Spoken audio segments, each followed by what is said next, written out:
Okay, I know what some of you are thinking already. 99% of pool debris cleaned in 20 minutes? Yeah, that was pretty much my reaction too. Because if you've looked at pool robots before, you've probably seen plenty of claims.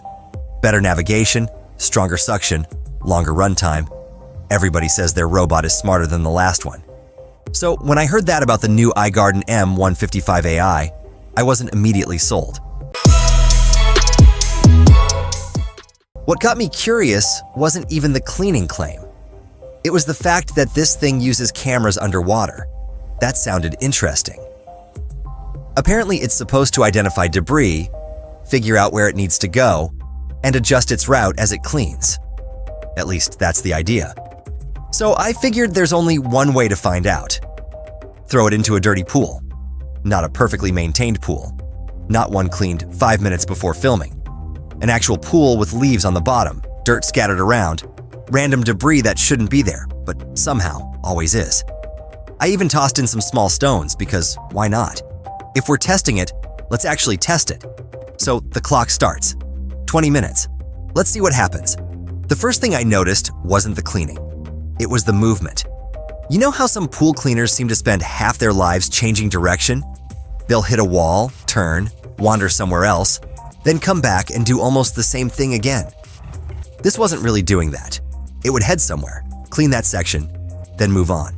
Not fast, not aggressive, just deliberate. I found myself watching the path more than the robot. From above, it looked like it was building coverage instead of searching for coverage. And honestly, that's when those cameras started making a lot more sense.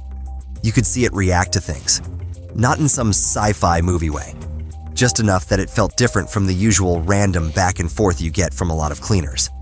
Then came the debris test. The leaves disappeared pretty quickly. The dirt patches started thinning out. Even the little stones I dropped in didn't stay there very long. I actually expected those to give it some trouble. They didn't. Then it made its way over to the wall. Up it went. No sliding back down. No weird hesitation. It cleaned along the waterline, turned, and kept moving, like it had done it 100 times before. After a while, I stopped watching the robot altogether and started looking at the pool itself. That's really the whole point, isn't it? Nobody buys a pool cleaner because they enjoy watching a pool cleaner. You buy it because you want a clean pool without thinking about it. And after 20 minutes, the difference was pretty easy to see. The areas that looked messy at the beginning looked noticeably cleaner. More importantly, I wasn't spotting random patches it had somehow missed along the way. What surprised me most wasn't the suction power. Honestly, plenty of pool robots have strong suction. What stood out here was how consistent everything felt. The cleaning pattern, the wall climbing, the way it kept finding debris without looking lost. So does it really clean 99% of pool floor debris in 20 minutes? That's probably going to depend on the pool. But after watching what it did here today, I understand where that confidence comes from. And now I'm curious. Would you actually trust something like this to handle all of your pool cleaning? Or are you still the type that wants to double-check the robot afterward? Let me know what you think.